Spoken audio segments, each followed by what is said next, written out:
Itoophiyaan filataa jirti. Sagaleen isaanii gatii hammam akka qabu agarsiistuun isaa kutaaleen hawaasaa hundinuu qixa sirriitiin bahuudhaan iddoon isaan itti argaman buufata filannoo qofa ta'uu isaati. Kanaaf bakka hundattuu daandiiwwan irratti imalli geejjibaa fi akkasumas ammoo miila namaatiin imalaa jiru daandii irratti hin mul'atu. Hundinuu iddoon argama isaanii naannoo buufata filannoo iddoowwan itti galmaa'etti imaluudhaan filannoo isaa gaggeessaa jira. Haadholiin daa'imman baatan deessuun qaama miidhamtoota jaarsaa jaartii osoo hin jedhin sagalee isaanii kennaa jiru. Akkuma argaa jirtan magaalaa Shaashamannetti argamne buufataalee filannoo iddoowwan garaagaraa irratti argaman hundaa daawwataa jira. Ganama subiidhaan baanii namoonni hundinuu hiriira kallattiidhaan iddoowwan itti galmaanii kaardii itti fudhatanitti hiriiruudhaan sagalee isaaniitiif gatii kennuu irratti argamu.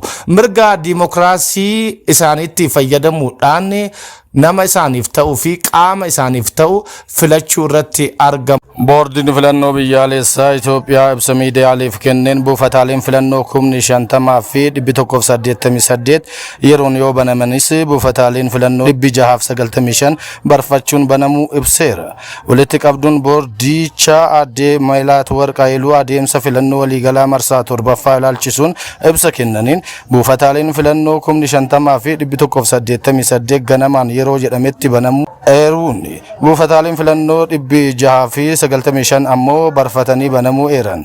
Buufataaleen filannoo 4 sababa rakkoo nageenyaan hojii hojjechuu qaban addaan kutuu dubbataniiru. Lakkoofsa eenyummaa filattootaa karaa dijitaalaan galmaanii dafee argamuu dhabuu isaatiin filattoonni walitti heddummaachuu ibsa isaaniitiin kan kaasan addee Meelaat Warq rakkoo kana furuuf hojjetamaa akka jiru hubachiisaniiru. Haa ta'u malee filattoonni hedduun barii irraa eegalanii baay'inaan baanii sagalee kennaa akka jiranis ibsa miidiyaaleef kennan keessatti kaasaniiru. Ministeerri muummee Dr. Abiy Ahmed Bashaashatti argamuudhaan sagalee kennan. Ministeerri muummee Dr. Abiy Ahmed filannoo waliigalaa 7ffaa irratti bakka dhaloota isaanii Bashaashatti argamuudhaan sagalee kennaniiru. Pirezidaantiin mootummaa naannoo Oromiyaa Obbo Shimallis Abdiisaa magaalaa Gincitti sagalee isaanii kennaniiru. Pirezidaantiin mootummaa naannoo Oromiyaa Obbo Shimallis Abdiisaa naannoo filannoo daandii lammaffaa buufata filannoo gaalama bulchiinsa magaalaa Gincitti sagalee isaanii kennaniiru. Pirezidaanti Shimallis Abdiisaan yaada kennaniin aadaa diimokiraasii biyya keenyaatti laafaa ta'e jabeessuuf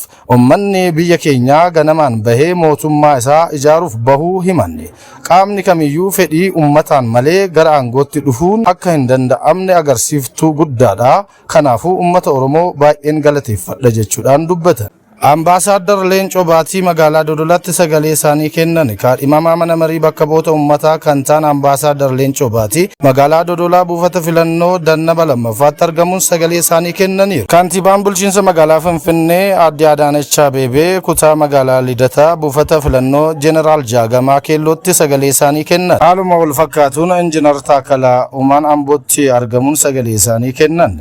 Injiinar Taakkalaa Uumaa buufata filannoo Amboo lakkoofsa lammaffaatti argamuun filannoo waliigalaa 7ffaaf sagalee isaanii kennaniiru. Hawaasni magaalaa Shaashamannee filannoo biyyaalessaa Itoophiyaa marsaa 7ffaa gaggeeffamaa jiru irratti buufataalee filannoo hundattuu hiriiraan dammaqinaan sagalee isaanii kennuu akkuma itti fufanitti jiru. Ganama subiin bahuudhaan filannoo isaanii sagalee isaanii kallattiidhaan qaama isaaniif ta'uu fi kennuu irratti argamu. Uummanni qaroomee fi dammaqee gatii sagalee isaa ni beeka. Mirga diimokiraasii isaatti fayyadamuudhaan qaama isaaf ta'uu filataa jira. Paartii bakka nubuu dhiibbaa tokko malee filanne dargaggoota aanaa Sokorruu. Paartii bakka nubuu dhiibbaa tokko malee filanne irra jedhan dargaggoonni godina Jimmaa aanaa Sokorruu. Dargaggoonni godina Jimmaa aanaa Sokorruu kunneen har'a filannoo waliigalaa 7ffaa gaggeeffamaa jiruun sagalee kennaniiru. Biyya diimokiraataa taate ijaaruuf filannoon murteessaa ta'uu dubbatan. Filannoo kanaanis paartii nuuf ta'a jenne dhiibbaa tokko malee filanne irra jechuun ibsa. Filannoon baranaa karaa diimokiraataa ta'een gaggeeffamaa jira jedhan paartileen morkattoota. Adeemsa sagalee kenniinsa filannoo har'a barraaqarraa kaasee hordofaa akka turan kan ibsan paartileen morkattoota naannoo filannoo Mooyyaleetti dorgomaa jiran filannichi karaa diimokiraataa fi naga qabeessa ta'een raawwatamaa jiraachuu ibsaniiru. Kaadhimamtoonni paartii adda bilisummaa Oromoo fi paartii lammiilee Itoophiyaa haqa hawaasummaaf naannichatti dorgoman akka jedhanitti sagaleen uummataa dhaloota biyya bulchuuf murteessaa waan waan ta'eef sagalee uummanni isaaniif kennu simachuufis qophii ta'uu eeraniiru.